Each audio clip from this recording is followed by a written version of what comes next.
Hey everybody, it's the Poor Sports Seattle podcast. This is Casey McLean, and today we are going to make 10 Seattle Seahawks predictions that get progressively bolder as the video goes on.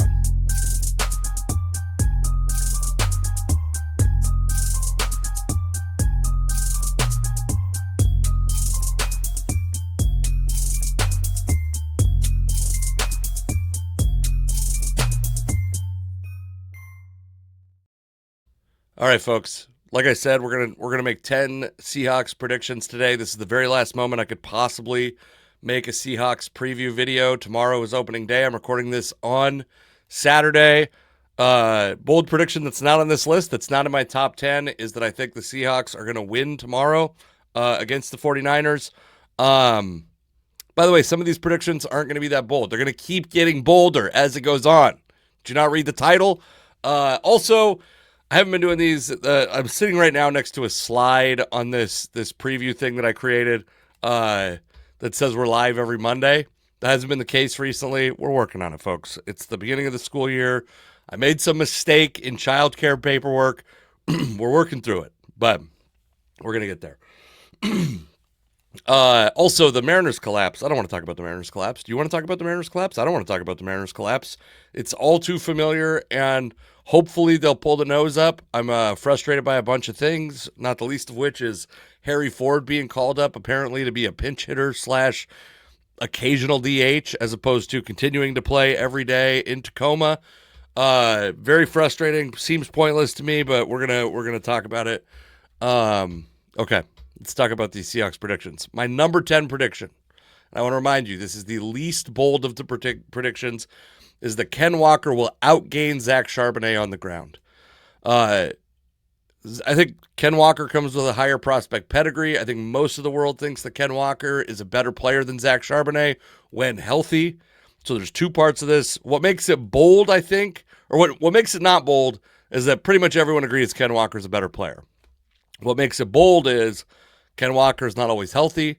The fan base is turning on Ken Walker compared to Zach Charbonnet. Charbonnet ingratiated himself to the fan base last year. Walker, seems like he's going to be looking for one of these like new big running back extensions. Of course, whatever he gets is going to pale in comparison to what guys like Sean Alexander and LaDainian Tomlinson got years ago, at least in terms of percentage of cap taken up. However, he's going to get one of these. It was a James Cook that got the one recently. I don't want to see the Seahawks sign him to a large extension, but I do think that he's going to outgain in the running game, outgain Zach Charbonnet this year. That is my number 10 bold prediction, which is not that bold. Number 9, Sam Darnold starts all 17 games this season. So this is bold for a couple reasons. Here's why it's not bold. The Seahawks don't have an obvious better option on the roster. I don't think that Jalen Milroe is going to be ready to take that spot this year. Drew Lock is essentially a career backup. However, it's the NFL. The Seahawks are in a transition phase. There's going to be, if Darnold struggles, there's already people, by the way, who want Jalen Milroe to take his spot. And that's, I will say, after Milroe was fine this preseason. He wasn't bad. There's nothing that he did that made it seem like he can't be a future quarterback in the NFL. But the idea that people drew this parallel that there was some magical connection between the Seahawks drafting a quarterback in the 3rd round that's mobile, that comes from a big program, that with a free agent from the Midwest coming to town, there's probably a component of it being a black rookie and a boring white free agent. I think that Sam Darnold is going to start all 17 games and have a pretty good season. I'm not one of these people that thinks that Sam Darnold is going to sign a second contract in Seattle, but I do think he's going to start all 17 games, and you'll see what my prediction is for the Seahawks' success later on. It's bold. It's more bold than the idea that he's going to start 17 games. Number 8, bold prediction. Jalen Milroe will outrush Taysom Hill this year. So what we heard all offseason, or especially after the Seahawks drafted Jalen Milroe, is that this is something teams don't do. It's not a real thing. Teams don't have these quarterbacks that come in for packages, but they also don't have guys that have the athleticism of Jalen Milroe. And we saw New Orleans do it with Taysom Hill, but that's a no risk. When they started doing that with Taysom Hill, that was a no risk thing. This guy is a non prospect that didn't cost a lot of money. If he got injured, it didn't seriously affect the future of the franchise. With a guy like Lamar Jackson, when he got drafted by the Baltimore Ravens, he was a first round pick.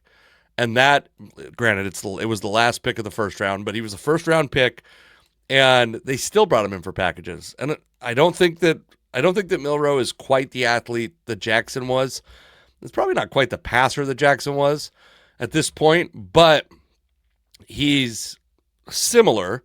And I think the Seahawks have the opportunity to show some looks that include Jalen Milroe. And also, obviously, we've talked about Clint Kubiak's. He had experience with Taysom Hill in New Orleans. He's already got some of these sets developed in New Orleans, and he's also not in New Orleans. So why is it bold? Because Jalen Milroe is a third-round pick, is probably going to be the third-string quarterback.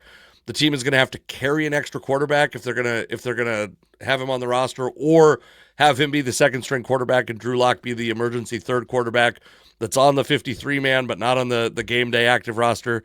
That's a whole potential issue and something they'll have to figure out. Functionally, I think that he's the third-string quarterback, but because of the way NFL rosters work, he could technically be the second-string quarterback and be active on game days when Drew Lock is not active on game days. All of that is to say Taysom Hill may not have the same opportunity to rush the ball this year. So that's why it's not bold.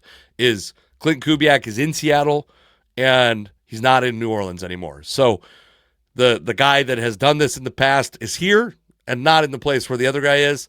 But my number 8 bold prediction for the Seahawks is that Jalen Milroe outrushes Taysom Hill in 2025. Number 7, bold prediction. Cooper Kupp will have more receptions than DK Metcalf. Now, receptions aren't everything. I think that DK Metcalf is very talented. He catches balls further downfield typically. Does he have a better quarterback throwing to him? That's actually, I do think that's a question that's up for debate. I think that people will immediately say Rodgers is washed. There's no way. It's arguable that he has a better quarterback throwing to him. What I do know is I think he's got a more demanding and a more mercurial quarterback throwing to him that will be frustrated if, like, in the same way that we saw Geno Smith kind of turn on DK Metcalf a couple points during games last year. I think the body language is going to be just as bad from Aaron Rodgers. I don't think he's more cerebral than Geno Smith. Aaron Rodgers, I think he's probably more of a dickhead.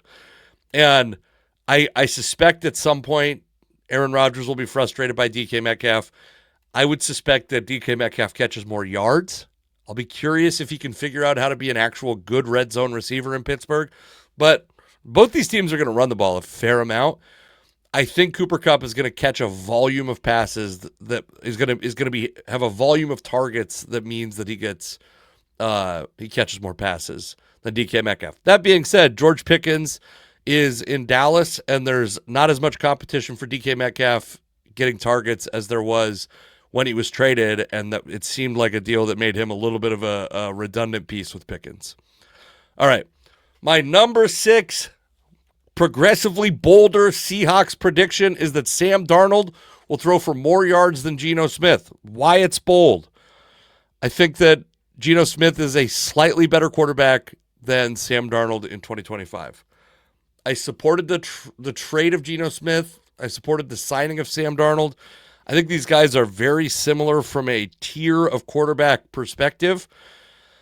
I also think that would I rather have Sam Darnold in a third-round pick and a little bit of extra cap space and a guy that's 27 years old, or Geno Smith at his age, at his cap number, and I'd probably take not even probably. I would take Sam Darnold. But if it was just 1-for-1, same money, 1 year, it's only 1 year, I'm probably picking Geno Smith in a close win. However, Geno Smith went to Las Vegas. He's going to be there under Pete Carroll. He's going to be there under Chip Kelly. And a thing that I don't think people appreciate about Chip Kelly is how much he ran the ball when he was the coach at Oregon. They're going to run that ball. They're going to run it a lot. It is not. I think people think that Chip Kelly is antithetical to Pete Carroll. I think he's actually very in line with and meshes well with Pete Carroll's philosophy of running the ball first. And I think that's what the Raiders are going to do. And because of that, I think we're going to see a lot of games where Geno Smith has sub 25 pass attempts. Sam Darnold is also in a place where they're going to commit to running the ball, but I think he's just going to be, I think he's going to be given more opportunity, more attempts to pass the ball. And I think the Seahawks are going to try to get out ahead. One of the frustrating things about Pete Carroll in Seattle was this idea that you win the game in the fourth quarter. Technically, the game ends in the fourth quarter, but you can make it a lot easier to win in the fourth quarter if you put up a whole bunch of points and stake yourself to a big lead in the first quarter. The Raiders probably won't be committed to that. I think the Seahawks are going to be more committed to that. So my number 6 prediction is that Sam Darnold will throw for more yards than Geno Smith. Now we're into the bottom half of these, or the top half of these predictions, and this one is not that bold. I debated putting it. I had a hard time figuring out where to put this because I think the prediction itself is not particularly bold. The Seahawks are going to trade for a significant nose tackle. Jonathan Hankins is injured. They don't really have a nose tackle on the roster that's got NFL experience that you would expect to be able to step in and start as a nose tackle. There also just aren't that many guys around that are true nose tackles. And the guy that I have pictured here is Dexter Lawrence. To me, Dexter Lawrence is one of the maybe top 5 defensive players in football. We just saw another one of those guys that's in that argument for the top 5, Micah Parsons, get traded. It took 2 first-round picks and a big extension to get him to Green Bay. He also was a little bit younger. The Seahawks have a recent history of trading for interior defensive linemen from the New York Giants. That's where Leonard Williams came from. They gave up a 2nd and a 5th round pick to get Leonard Williams.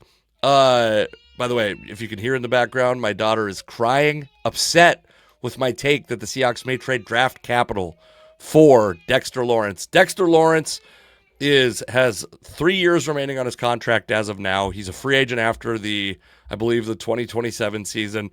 His cap number where he traded to the Seahawks would be roughly $18 million, which is a steal.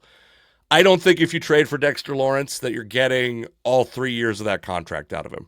I think you're getting whatever you get out of him this year and next year.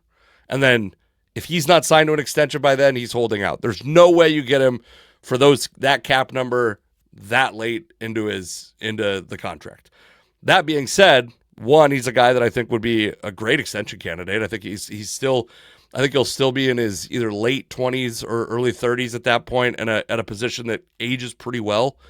To be honest with you, why would the Giants do it? Well, first off, the Giants are probably a long ways away from contention, and this is a guy that's entering his late 20s, and one, may not want to be in New York that much longer, and two, this might be an opportunity for them to unload him for high value. So then the question becomes, what would it take to get Dexter Lawrence? And I have other guys in mind, by the way. Vita Vea, I think Mazzie Smith that plays for the Cowboys might be available. Vita Vea would be like the next tier of exciting guy. Also a guy who is probably less available. So the Tampa Bay Bucks are probably a better team in 2025 than the New York Giants. The New York Giants are going to be bad. They don't have a quarterback answer this year. They have Jackson Dart, who I'm sure they hope will become the quarterback next year. Could you trade, and this is just a hypothetical. So it took 2 first-round picks to get Micah Parsons. It took a second-round pick and a 5th-round pick to get Leonard Williams. Could you trade a first-round pick and Reek Woolen? This was originally going to be Reek Woolen will get traded midseason. The Giants have a hole in their secondary. Dexter Lawrence is aging and coming up to the end of a contract. He's one of the most expensive players on that roster. To me, the stars align. That would be my dream. I don't think it's very likely. Vita Vea probably depends on if the Bucks are good or bad this season. If they're bad, I think they'd probably consider moving Vita Vea. If they're bad enough by the trade deadline, and then Mazzie Smith is a significant move, but it's probably not the kind of thing that I would call bold. So that's why it's a little bit further down this bold list. It's more likely to be a guy down on that tier. All right. Number 4, bold Seahawks prediction. The Seahawks will rank in the top 5 in sacks. And for the same reason as I did last year, I'm going to be putting some money on the Seahawks to win the Super Bowl. And it's not because I think the Seahawks are likely to win the Super Bowl. No team is likely to win the Super Bowl. The likelihood is higher for certain teams. What I think the Seahawks have that makes them attractive as a better is high variability. They're either going to be either this defense is going to take a big step forward, or it's probably going to be a mediocre season, and we might be talking about, like, is Mike Macdonald on the hot seat? And if you believe any of the stuff we heard last year about Mike Macdonald being this defensive innovator, and he finally got Ernest Jones here. He's finally started to kind of put together the pieces. He's got Nick Eamon-Worry to maybe play that Kyle Hamilton role, and that'll allow Devin Witherspoon, who we're going to talk about later, hint, hint, to move outside permanently. There's some kind of things falling into place that maybe make this year seem like a year where the Seahawks could take a huge step forward. One of those things is their pass rush. The Seahawks don't have an elite edge rusher on the roster. Uchenna Nwosu, arguably, when healthy, is in the conversation of maybe like the second tier below elite. After that, they have like depth of good pass rushers. And I think that's fine. I think the Seahawks could be top 5 in sacks without having a single guy have double-digit sacks. Spread that out across a bunch of dudes. Okay, that's my number 4 prediction. Number 3 prediction. We're getting into some bold territory. Some optimism on my part. Abraham Lucas signed an extension. By the way, I created this list. Part of this specific entry on this list before he signed his extension. My optimism about Abraham Lucas is high. I think that the nature of the injury, the mystery behind it, everything I've been able to piece together is it's something he's going to have to deal with. It seems like it's a pain tolerance issue now. And so it seems like Abraham Lucas is in good shape. He's going to start the season on the active roster. That's exciting. He's played 3 total seasons and has missed more than a full season's worth of games, but played very well in his rookie season, kind of had some regression in the last 2 seasons, but, notably very injured. Now he's back. He's got an extension, and I think I don't even know if I have good reason. I don't know a medical expert that suggests this. This is just my pure optimism that he finished off the year relatively strong, relatively healthy, and he's coming into this year pretty healthy. And short of a catastrophic injury, I think that he's just gonna fight through it. He seems like a absolute mauler on and off the field, and I think he's gonna fight through the injury. All right. Bold prediction number 2. And this is only bold, by the way, because it feels like the national media has lost love for the Seahawks, and it's confusing to me because Pete Carroll coaches the team in 2023, goes 9-8 with a very similar roster, especially because the coaching staff got hired late because the Baltimore Ravens made a late playoff run and Mike Macdonald wasn't really available to become a head coach anywhere until late in the process, and then they had to hire all their coordinators late, and it was a whole kind of like chaotic clusterfuck. The Seahawks still went 10-7. So that they had with like basically the same roster, still went 10-7. And it's interesting to me that, and I guess one thing I will say is I have a slight amount of insider information that's not, I would never consider myself a journalist to even think I would have to give up a source.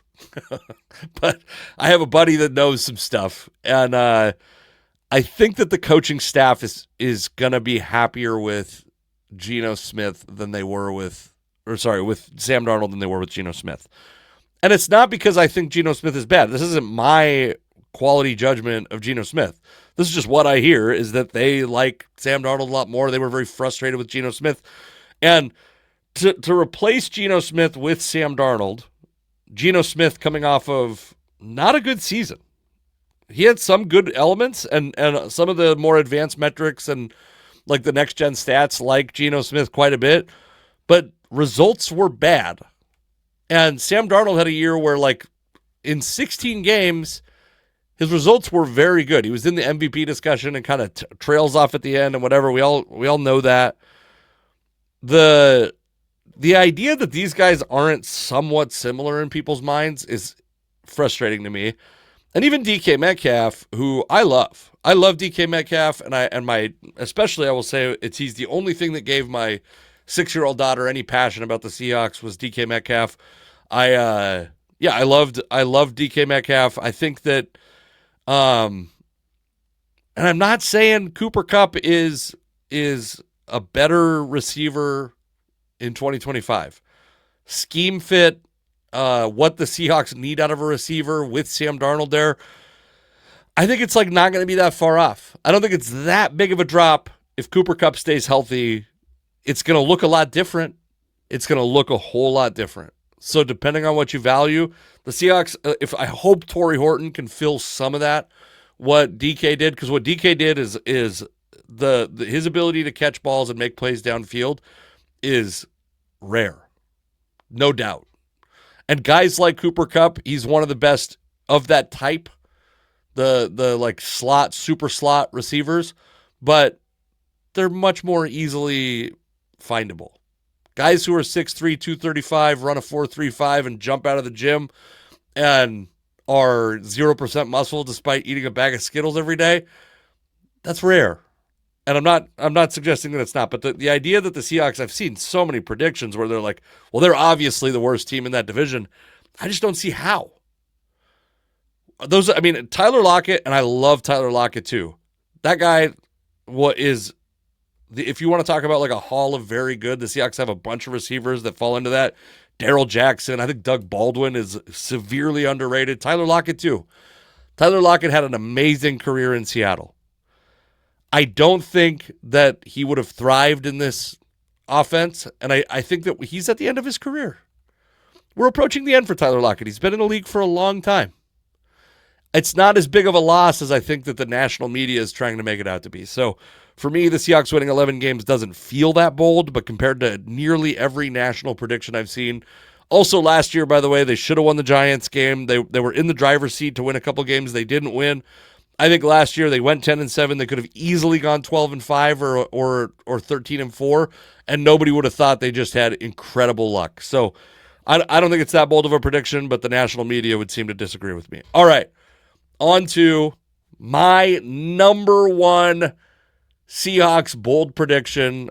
Devin Witherspoon wins Defensive Player of the Year. And we all, I think in Seattle, most of us appreciate Devin Witherspoon. We recognize the great player that he is, and I think that his role will be different in a way that benefits his game in 2025 with Nick Emenwari here and being able to play outside more and not have to still be able to do all the things that he does great, but to be able to do them in select spots instead of being relied on to make tackles on running backs on a regular basis.